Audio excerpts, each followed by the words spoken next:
Hello दोस्तों, नमस्ते, प्रणाम। अपने यूट्यूब चैनल पे आप सभी लोग का स्वागत वंदन अभिनंदन करती हूँ। दोस्तों, पैर छू के प्रणाम करती हूँ। आइए सुनाती हूँ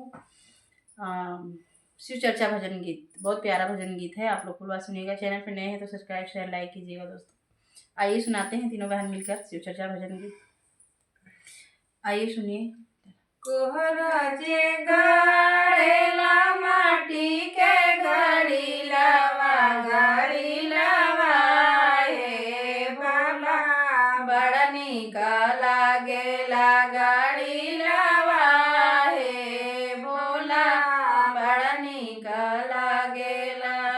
गड़िया पर लिखल बा और इंदर भैया के नामावा हो। गड़िया पर लिखल बा लीला माँ दीदी का नामावा। गाड़ी लवा हे भोला, बड़ा निक लागेला गाड़ी लवा हे भोला, बड़ा निक लागेला गाड़ी लवा हे भोला, बड़ा निक राजे गाड़ेला माटी के घड़ी लवा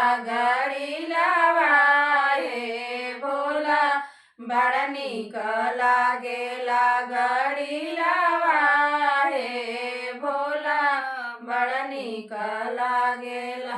गड़िया पर लिखल बा नंजनी भैया का नामावा हो। गड़िया पर लिखल बा चंदा हो दीदी का नामावा। गड़ी लवा हे भोला, बड़ा निक लागेला गाड़ी लवा हे भोला, बड़ा निक लागेला।